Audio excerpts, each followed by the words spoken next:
Bueno, ¿qué tal? Buenas tardes, buenos días, buenas noches. No sé cuándo van a escuchar la grabación. Tal como les había dicho en el último encuentro Zoom, este sábado no vamos a tener encuentro porque es 1 de mayo. Aprovecho para saludar nuevamente por el Día Internacional del Trabajo para todos, todas y todos. Bien, les había comentado que les iba a dejar algo así como una síntesis de esta primera unidad, porque el sábado terminamos con las 3 clases que correspondían a la unidad 1, que si recuerdan llevaba por título Narración y Educación, tomar la palabra, la idea era esa, aprender a tomar la palabra, y la pregunta, que cada unidad va a tener una pregunta, es ¿qué relato? ¿Qué relato? ¿Por qué esta pregunta? Porque tal como venimos dialogando desde el inicio de nuestros encuentros, no es sencillo tomar la palabra, pero no solamente que no es sencillo tomar la palabra, sino que no es sencillo tampoco comprender cuál es ese relato para tomar la palabra. Porque existen una serie de normas, si se quiere, que tienen que ver con la normalización discursiva o el discurso de la ciencia, el discurso de la pedagogía, el discurso del conocimiento de tipo académico, ¿no? Entonces, de algún modo, en este tomar la palabra, lo que queremos es comprender que existen múltiples formas de tomar la palabra, que aún así esas múltiples formas de tomar la palabra ameritan la posibilidad de contar con fundamentos, ¿no? Para defender nuestra postura, para defender nuestro lugar en ese diálogo, en esos relatos que se pueden llevar a cabo en forma de diálogo. Y cuando digo relato en forma de diálogo, estoy pensando también en la perspectiva de quien lee. Quien lee, de algún modo, siempre imprime su propia interpretación, su propia mirada acerca del problema sobre el que se está dialogando, pero no en función de un diálogo sincrónico, sino en función de una asincronía en términos de la palabra de quien escribe y la palabra de quien lee. Hay ahí como unas dialécticas encontradas, o unos diálogos, dialéctica en el sentido de diálogo, encontradas, en las que uno pone mucho de sí, ¿no? Quien lee interpreta, de suyo, quien lee interpreta. Entonces ese tomar la palabra amerita tener una serie de lógicas racionales, sentientes, o narrativas, tal como veníamos dialogando desde el principio, que, que no son las lógicas racionales de la ciencia específicamente. Y cuando digo lógicas racionales me refiero a esa razón instrumental, ¿no? No queremos en este tomar la palabra contar con un relato instrumental, al modo de la ciencia, no al modo de cómo lo hace la ciencia. La razón instrumental tiene mucho que ver con el discurso positivista, y desde ahí que lo que buscamos es romper con ese modo de dialogar y de fundamentar nuestras convicciones, nuestros conocimientos. Queremos tomar la palabra, es verdad, pero desde otro lugar, no desde el lugar de la ciencia, sin corrernos de algunos mandatos, entre comillas, de la academia. Estamos en una academia y de algún modo tenemos que respetar algunas de sus normas, sobre todo las que tienen que ver con los sistemas de citación, las formas gramaticales. Hay que conservar esas normativas porque son importantes para poder llevar nuestro relato a quien lee, ¿no? Desde ese lugar es que, bueno, toda esta unidad giró en torno a eso, giró en torno a, de algún modo, trastocar esa razón instrumental y subirnos al tren de la razón poética, si ustedes quieren, o de la razón literaria, como nos enseñó Melich, eh, o también otros tipos de razones como es el caso de la razón seminal, mucho más originaria. Vamos a dialogar sobre ese encuentro con la razón seminal, ¿no? Algo que tiene que ver con nuestras raíces, con nuestras raíces no, como seres humanos, ¿no? Como humanos y humanas, a ese tipo de raíces más, si se quiere, más antropológicas, que tienen que ver con nuestro contexto latinoamericano, ¿no? Desde ahí, latinoamericano o nuestro americano, si ustedes quieren, ¿no? Pero bueno, hay ahí algo que tiene que ver con la razón seminal, de la cual vamos a hablar en próximas unidades. No es la ocasión, pero lo que quiero mostrar es que existen otros tipos de razonamiento, otras razones, que no necesariamente son las razones de la ciencia, y sobre todo la ciencia de tipo instrumental, ¿no? Aquella impronta positivista que nos dejó esa idea de que en las ciencias sociales y en las ciencias humanas teníamos que utilizar métodos de investigación o métodos de redacción de redacción de textos enmarcados en ese tipo de saber hacer de la denominada ciencia dura, ¿no? Y en realidad, como creo que les dije varias veces, a mí me da la sensación de que cuando nos estamos investigando a nosotras mismas y a nosotros mismos, es bastante difícil poder utilizar esas metodologías o esos relatos eh, tan duros, tan rígidos, como en el caso de las ciencias naturales, ¿no? O de las ciencias duras, para que se comprenda mejor. Esa fue la idea del positivismo y todavía no podemos deshacernos de ese lugar, ¿no? Eso crea otras visiones en torno a otros campos del saber, ese estilo de hacer ciencia bueno, que queremos de algún modo troncar, ¿no? Troncar y trocar, cambiar y romper.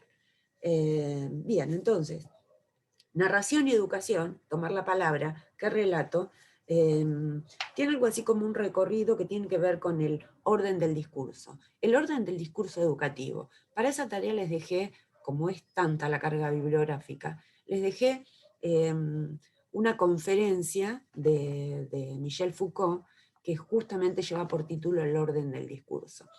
Lo dejé como bibliografía complementaria, pero me parece que vale la pena echar un vistazo a eso porque de algún modo lo que dice es que esto que nos pasa con el tema de la narrativa tiene mucho que ver con esa herencia de la ciencia positivista.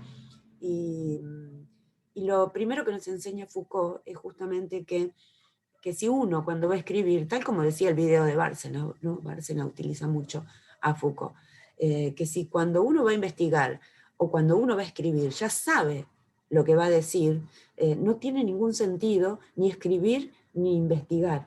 Desde ese lugar eh, hay que tener presente esa cuestión del orden del discurso desde el punto de vista que nos imprime un tipo de norma que no nos deja decir cualquier cosa en cualquier momento. Ahora, ese orden del discurso obviamente se transforma, muta, va cambiando, aunque en esos cambios, en esas rupturas, siempre existen continuidades. De esto nos habla Foucault en esa conferencia que dio en el Collège de France cuando se hizo cargo de la línea de investigación de su director. Bien, entonces, el orden del discurso educativo tiene mucho que ver con el orden del discurso científico.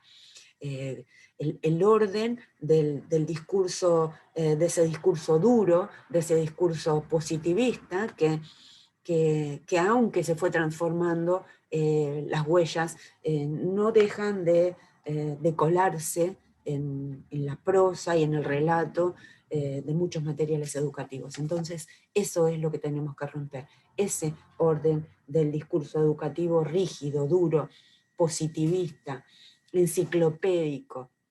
Eso es lo que buscamos con esta posibilidad de tomar la palabra desde un relato narrativo.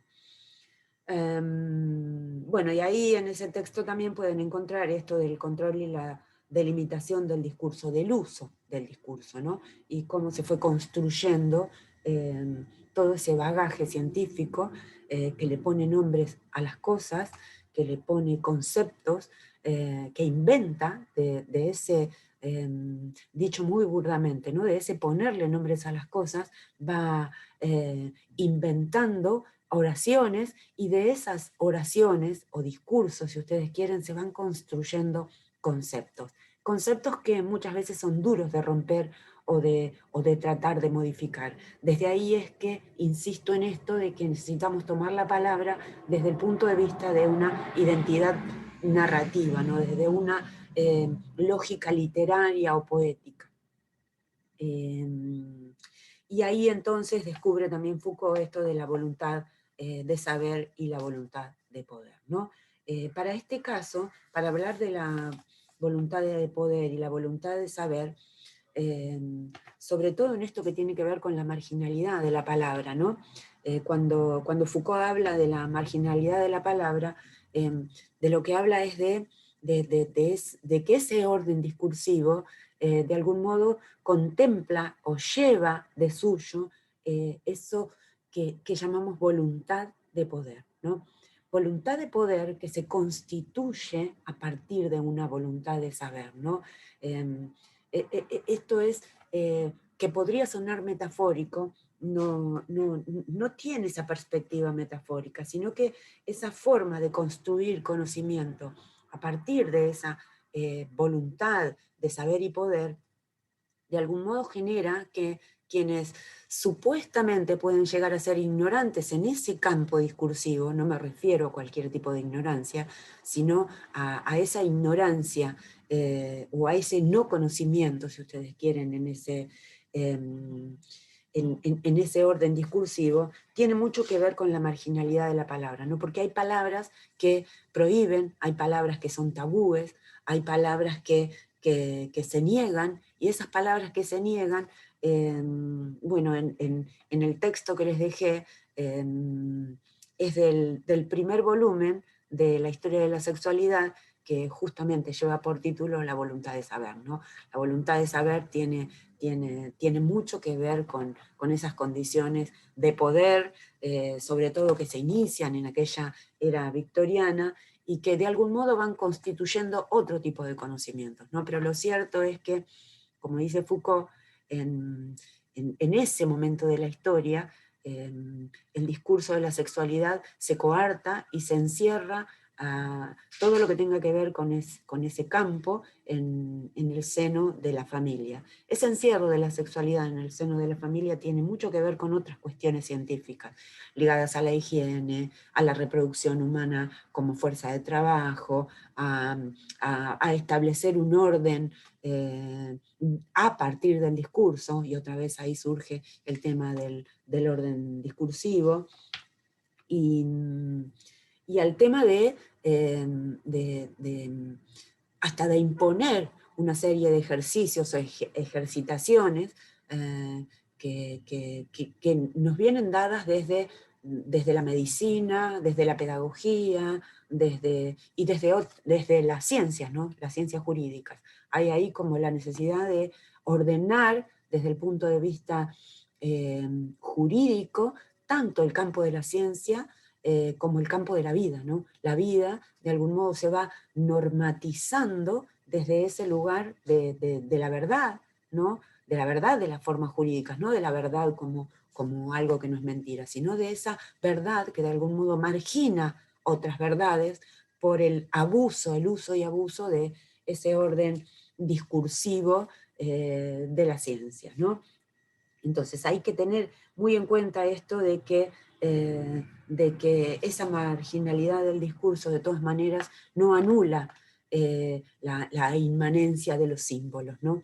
Y ahí es donde viene la cuestión de lo que tiene que ver más con la metáfora, ¿no? Porque los seres humanos nos manejamos con símbolos, y esos símbolos de algún modo constituyen nuestro nuestro estar en una relación intersubjetiva. De ahí que hay que prestar, poner mucha atención a esto del simbolismo que es propio de las culturas, ¿no?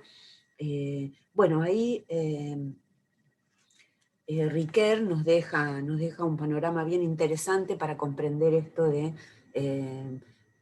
la vida, ¿sí? La vida como la necesidad de narrarnos, una vida como la necesidad de ser narrada. Y de ahí surge esa palabrita bien interesante, o esa idea de Riquer, que tiene que ver más con la búsqueda de la identidad narrativa y no tanto con estas cuestiones de la subjetividad, ¿sí? Porque la subjetividad se construye, obviamente, todos y todas sabemos que no existe subjetividad en el momento del nacimiento, aunque sí existe la subjetividad de lo que ya había en el momento en el que irrumpe ese nuevo ser, ¿no? Al que hay que cargarlo de simbolismo y de narrativa, o de relatos narrativos, si se quiere, ¿no? Entonces, esa identidad narrativa, de algún modo, y me interesa sobre todo la identidad narrativa como docentes,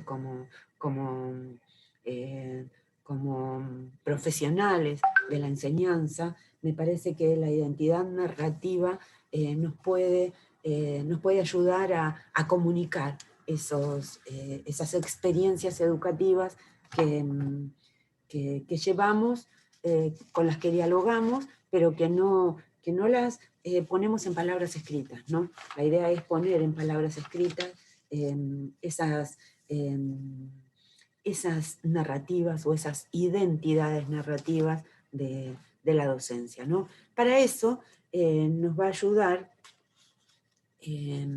el texto de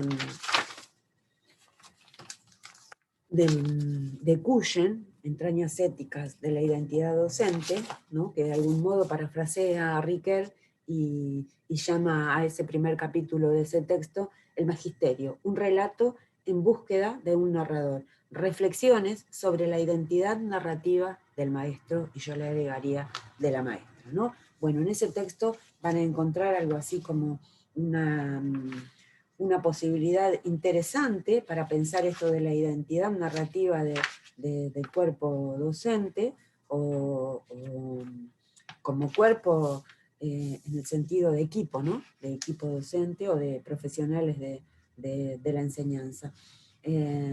Y va a hablar entonces Cuyen de los escenarios educativos, de la institución formadora, cómo es ese escenario educativo de la institución formadora, cómo se fue de algún modo reproduciendo ese normalismo, esa normalidad en términos de contarnos un cuento, ¿sí? De ese había una vez, ¿no? Había una vez un sistema educativo que se fue organizando en torno a leyes y que nos fue imponiendo una serie de deberes que en ocasiones nos superan. Bien, entonces, hay un tiempo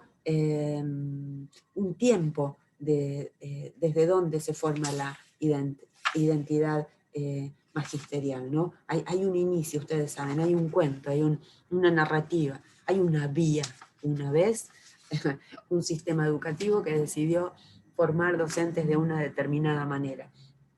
Esa es una herencia, esa es una huella que tenemos casi todos y todas, y que de algún modo no digo que la tenemos que truncar, sino digo que la tenemos que transformar de algún modo, ¿no? Porque la vida cambió. La vida y la ciencia cambió, y sobre todo las ciencias humanas y sociales, por suerte se han venido modificando, ¿no? Entonces ahí después les va a hablar Cuyen de las transformaciones, de qué habla cuando habla de las transformaciones, ¿no? Y con qué piedras nos podemos tropezar y nos tropezamos, con qué tenemos que lidiar, esto de las técnicas de la información y la comunicación, ¿no? De las identidades culturales y los fenómenos del multiculturalismo, al que yo le agregaría el culturalismo más que el multiculturalismo, ¿no? Y tiene un apartado que se llama Fenómenos Esenciales, y tiene algo bien interesante porque nos habla de la retirada de la palabra, ¿no? Y dice, les leo una parte, un primer fenómeno esencial de estos fenómenos esenciales, ¿no? Tiene que ver con lo que Steiner llama la retirada de la palabra. Estos cambios que van desde unas humanidades dominantes a una situación de posthumanidad a subhumanidades se expresan en una general retirada de la palabra. Vista desde alguna perspectiva histórica, la civilización occidental, desde sus orígenes hebraicos y griegos hasta el presente, podría parecer una frase de concentrado verbalismo. Los síntomas que ve Steiner de esa retirada de la palabra son la autonomía progresiva de la imagen, la omnipresencia de la música y la invención revolucionaria del alfabeto electrónico. Es que tenemos que temer a estos otros signos de relaciones humanas, como son las imágenes, la música o el alfabeto electrónico, no, pero sí tenemos que poder criticarlos para que la palabra no sea sustituida por una imagen, ¿no? Porque la palabra es fundamental, y no necesariamente la palabra en sentido del alfabeto, en el sentido de que tenga una lógica instrumental, sino que tenemos que retener esa palabra más bien desde el punto de vista de lo que tiene que ver con, con la posibilidad de usar metáforas, que muchas veces dicen mucho más que una ley científica. Entonces ahí va a hablar de esto, y lo que busca es diferenciar la retirada de la palabra, puesto que es un fenómeno de épocas, ¿no? Dice, del silencio de la palabra, que es siempre palabra posible al acecho vigilante, ¿no? Bueno, de ahí, de esa retirada de la palabra, se trata de buscar sentidos nuevos, ¿no? Sentidos nuevos o también otras formas de decir la palabra, ¿no? Porque hay momentos en que existen el silencio de la palabra, pero como veíamos con Levinas, aunque exista el silencio de la palabra, es cierto que existe la palabra de los rostros, ¿no? Que los rostros de algún modo hablan. Bien. Después les hace un recorrido interesante, Cuyen, pero siempre buscando en esta posibilidad de constituir una identidad narrativa para los profesionales y las profesionales de la enseñanza, ¿no? Luchar contra el pensamiento único y también contra el escepticismo del todo vale, porque no todo vale, digo, que estemos tratando de transformar nuestro relato o nuestra identidad narrativa, eso no implica que todo valga, no vale todo, y por eso hay algunas normas de las que no nos podemos despojar, que tienen que ver con, como les decía antes, ¿no? Con lo gramatical y con el sistema de citas, para no perdernos en un desvío de lo que nos brinda la academia, que es bien interesante, y que es esto de constituirnos desde otras identidades, ¿no? En relación a la escritura y la lectura, digo. Entonces, si optamos por entender la educación como mercancía y la sometemos a las salvajes reglas del juego del mercado en que opera el modelo neoliberal, o si optamos por relacionar la educación con lo que no tiene precio, sino dignidad, que es el derecho humano a enseñar y aprender. Con esto cierra esa primera unidad Cuyen, y me parece maravilloso, ¿no? Porque viene dialogando sobre el esfuerzo por ser, de pasar del ser al estar, ¿no? Del ser alguien, utiliza mucho a Rodolfo Cuyen, lo cita, sí, pero por ahí no se comprende bien. Más adelante vamos a hablar sobre este interesante autor, porque de algún modo es una ruptura a los lenguajes tradicionales de la filosofía. Nos va a presentar una filosofía, si ustedes quieren, nuestroamericana, ¿no? A partir de un pensar situado, un pensar y un narrar situado. De ahí es que Cuyen venga a hablarnos de esto del ser alguien en contraposición al estar siendo, ¿no? El estar siendo es esto que somos, que somos en comunión, ¿no? Estando en una actividad particular y sobre todo en una actividad educativa, ¿no? Y el ser alguien tiene mucho más que ver con esas razones instrumentales de las que les hablaba antes, ¿no? El estar siendo tiene mucho más que ver con lo intrínseco de la educación. La educación tiene por lo menos dos fines, ¿no? Unos instrumentales y otros intrínsecos. Esto que hace a lo instrumental tiene que ver con eso que quieren las madres y los padres, eso que sus hijos e hijas pasen de grado y vayan progresando, y luego de la primaria a la secundaria, de la secundaria a la universidad, y de la universidad al mundo del trabajo, donde intervienen también la sociedad civil, que tiene mucho que ver con el empresariado. Entonces, se estudia para ser alguien, para poder conseguir un buen trabajo, y eso no necesariamente es siempre así, y lo sabemos. Pero de algún modo hay una contraposición entre ese ser alguien y ese estar siendo, que tiene más que ver con lo intrínseco de la vida, ¿no? Con la dignidad humana, va a decir Cuyen, y con ese derecho a enseñar y aprender. A lo que le agregaría algo que dice más adelante Cuyen, que tiene que ver con la potencia, ¿sí? O el poder de enseñar, poder en términos de potencia, de las múltiples posibilidades que tenemos como para crear, para inventar estrategias de enseñanza, ¿no? Ahí es donde se concentra nuestro poder de enseñar. Pero hay otra voluntad que se une a ese poder de enseñar. Son como dos voluntades que se chocan entre sí, ¿no? Una, la voluntad de quien se supone aprende. Ahí, en esa voluntad hay un deseo, hay un querer. Tiene que haber un deseo y un querer, porque una no puede regular el deseo de aprender de quienes están del otro lado, ¿no? Pero sí puede regular su poder de enseñar. Y ahí es donde está nuestra potencia de actuar, ¿no? En la posibilidad de crear, de inventar estrategias de enseñanza que de algún modo refuercen ese deseo natural de aprender que tenemos los y las seres humanos. Y bueno, después habla de la palabra, obviamente, ahí inicia con la acción y la crítica, ¿no? Y va a hablar de los escenarios educativos como el de enseñar y del aprender, pero sobre todo del aprender a tomar la palabra, ¿no? Por eso es bien interesante el texto de Cuyen. Bueno, se los dejo ahí, es un texto largo, y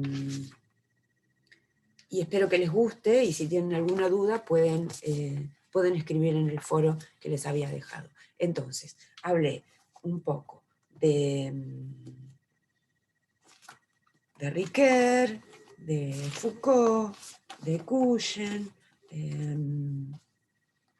También es cierto que tienen ahí el texto de Jorge La Rosa, que es bien interesante también para pensar en esto de la identidad narrativa, ¿no? Y para contar esa historia, entonces, La Rosa va a utilizar las confesiones de Rousseau, ¿no? Las confesiones de Rousseau, de algún modo, son relatos en los que Rousseau, de algún modo, trata de comunicar su identidad narrativa, algo que construyó él mismo, ¿no? Confiesa en su vejez. Siempre me gusta contar la anécdota que Rousseau era un tipo muy hipocondríaco, y eso se descubre en la lectura de las Confesiones, ¿no? Entonces siempre pensaba que tenía alguna enfermedad o que se iba a morir. Y resulta que vivió muchísimos años, ¿no? Entonces esa conducta hipocondríaca lo llevaba a construir de algún modo un amor propio tan grande que aparentemente el mundo luchaba contra él, ¿no? Hay textos maravillosos, obviamente, de Rousseau, pero también hay otras cosas que son detestables, como la nueva Eloísa, por ejemplo, una novela en la que habla de la educación de la mujer. eh, eh, Más allá de lo rico que pueda ser la lectura de la otra novela, que es El Emilio, o de la educación, que ustedes seguramente conocen, pero Rousseau tiene esas cosas. Nos escribe un ensayo como lo que tiene que ver con la desigualdad eh, de la humanidad, ¿no? Los motivos y las causas de la desigualdad entre los hombres y las mujeres, aunque el título Mujeres no existe, es la desigualdad entre los hombres, pero digo, es un ensayo maravilloso en el que descubre eh, cómo la cultura o la imposición de la cultura y la creación de artefactos, esto que tiene que ver con el confort de esa razón técnica instrumental de la que les hablaba antes, ¿no? La ciencia construye teorías, pero las teorías se utilizan para construir artefactos. Entonces, esos artefactos que nos traen comunidad no son siempre posibles de adquisición por todo el mundo. Entonces, de algún modo, obviamente en la época de Rousseau, esos artefactos culturales no eran los que tenemos ahora, pero sí había algo que es característico de nuestras sociedades actuales y que tiene que ver con el acceso a la alimentación. Entonces dice que esas desigualdades que tienen que ver con el acceso a la alimentación hacen que los que mucho tienen se enfermen por consumir demasiados alimentos, al tiempo que los que no tienen para consumirlos se enferman por no acceder a esos alimentos. Siempre les digo que no lo dicen estos términos, pero es más o menos la idea. Hay una desigualdad entre los hombres, y yo le agregaría entre las mujeres, que tienen que ver con el acceso a esos bienes culturales y simbólicos. Ese ensayo sobre la desigualdad entre los hombres es muy interesante para pensar sobre todo las desigualdades actuales, ¿no? Entonces, escribe un ensayo tan rico como el origen de la desigualdad entre los hombres, y luego escribe algo tan nefasto como La nueva Eloísa, ¿no? Sobre la educación de las mujeres. Bien, esto él no lo reconoce obviamente en sus confesiones, ¿no? Como tampoco reconoce en sus confesiones el abandono a sus hijos. No los reconoce, desde el punto de vista de sentirse un ser abandónico. De algún modo él se siente tan abandonado, su madre muere cuando él es muy pequeño, y lo educa primero su padre, y después viaja con una tía, y después lo encierran en un orfanato. De algún modo, un tipo con una mente brillante,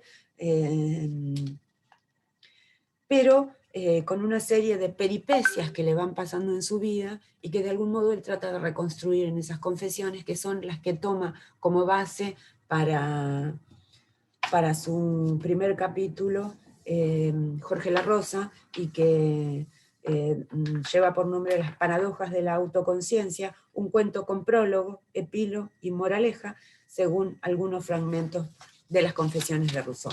Ahora, esto,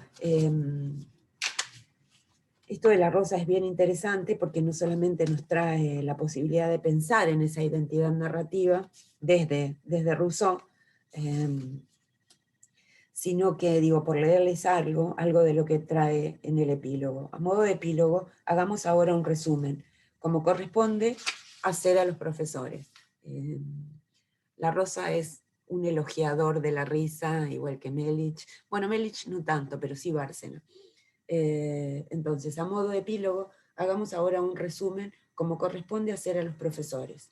Y un resumen un poco abstracto, un poco general, como una tesis, como una de esas tesis pensando en las cuales construyen los profesores sus historias.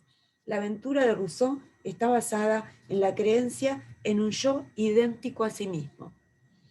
A esa creencia se une el proyecto de una transparencia absoluta, de una perfecta coincidencia del yo consigo mismo que haría de la conciencia de sí un sentimiento inmediato, más cierto y más profundo que todos los saberes de la razón, que todas las ficciones del lenguaje.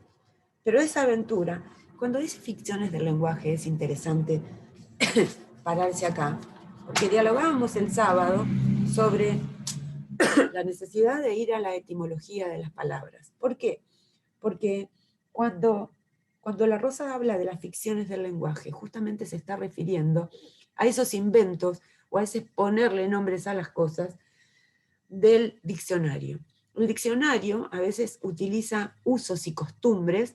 Ustedes saben que hace algunas décadas aceptó el uso de una redundancia tal como el subir arriba o bajar abajo, pero le cuesta aceptar que las mujeres somos parte de la humanidad y no quiere utilizar lenguajes inclusivos. Pero la Real Academia Castellana es así. Entonces inventa, esas son las ficciones del lenguaje, que nos da una serie de acepciones sobre lo que significan las palabras, y muchas veces esas palabras que están de algún modo describiendo, conceptualizando, tienen mucho más que ver con los usos ficcionales del lenguaje y no con sus etimologías. Entonces tenemos que tener mucho cuidado cuando usamos el diccionario. Cuando tenemos dudas, lo mejor es buscar la etimología. Digo, es muy sencillo. Ponen hay un diccionario etimológico chileno que es bien interesante.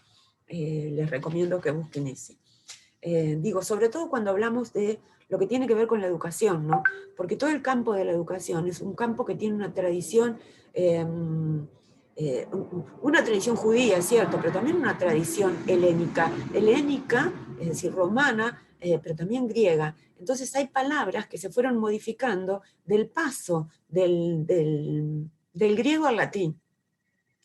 Y lo que tomamos en el castellano es por ahí esa modificación que se da por el uso o por una serie de interpretaciones, y que no hace a la cuestión básicamente o a las raíces de la pedagogía. Entonces, para evitar esas ficciones del lenguaje hay que ir a la raíz de las palabras, hay que ir a su etimología.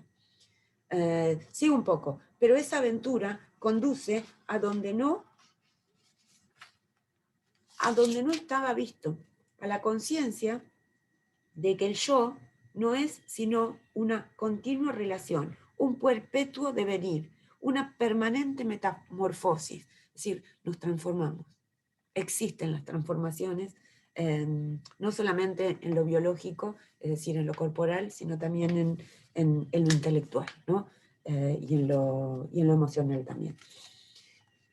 Y esa metamorfosis tiene su arranque y su fuerza impulsora en el proceso narrativo e interpretativo de la lectura y la escritura. Esto es puro Ricoeur. Solo leyendo o escuchando, como le pasó a Juan Jacobo con Plutarco, se hace uno consciente de sí mismo. Solo escribiendo o hablando, como hizo Rousseau en las Confesiones, se puede uno fabricar un yo.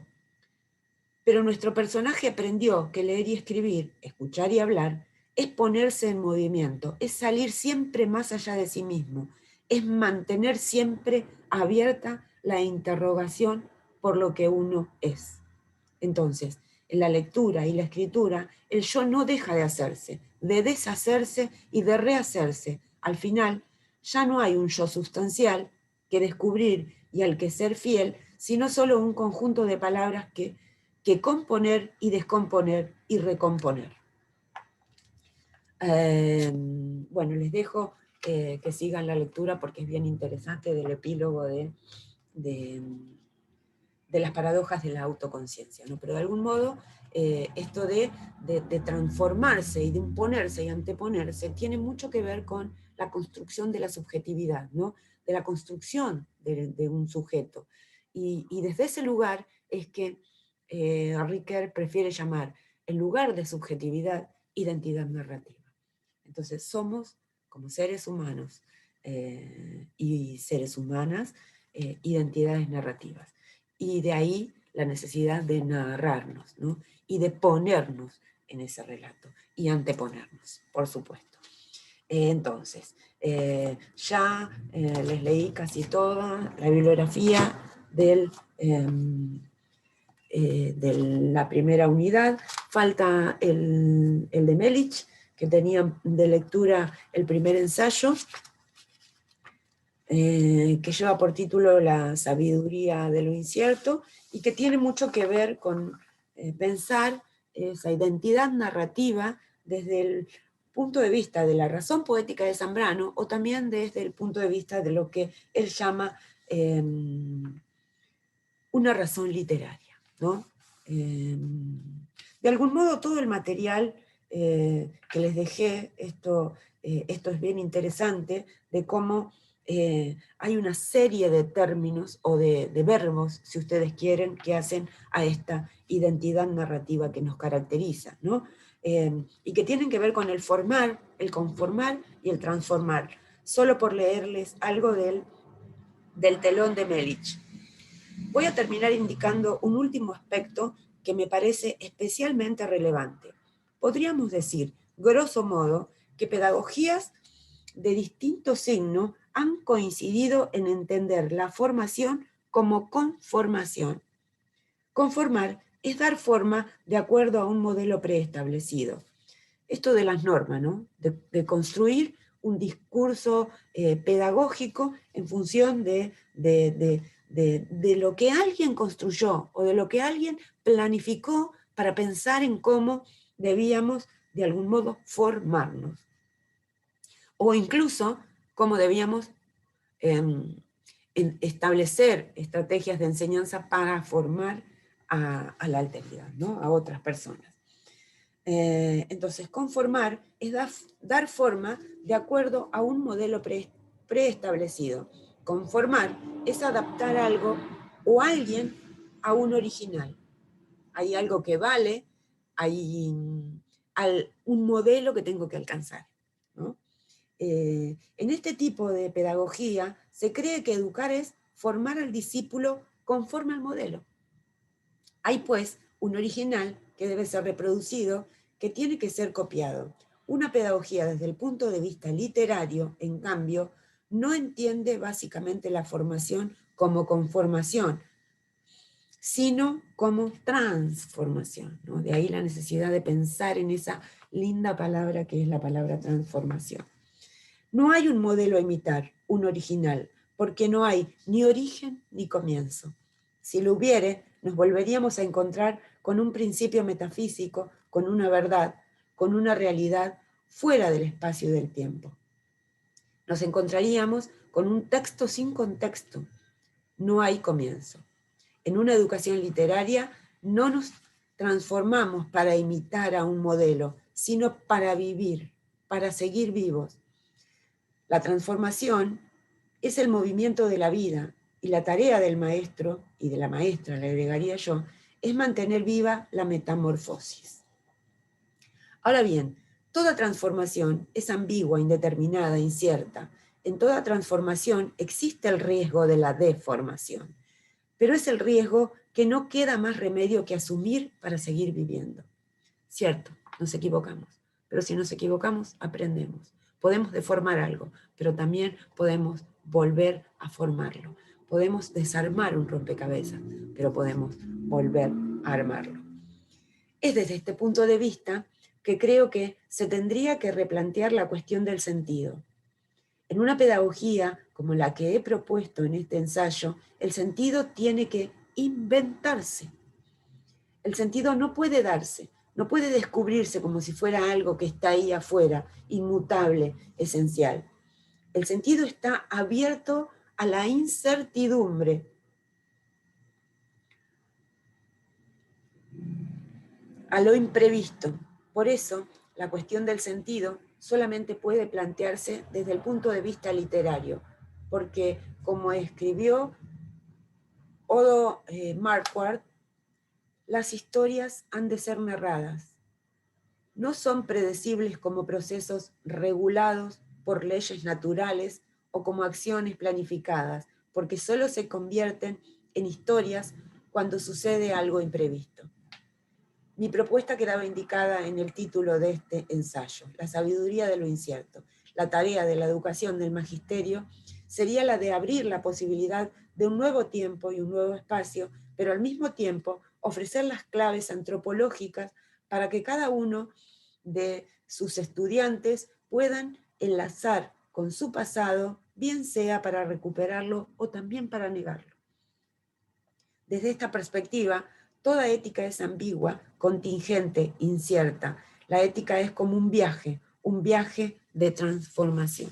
Bien, y ahí lo voy a dejar porque la ética es nuestra próxima unidad, aunque ya tuvimos la posibilidad en el último encuentro de dialogar con la ética de Levinas, ¿no? Que les dejé como bibliografía complementaria, ya saben.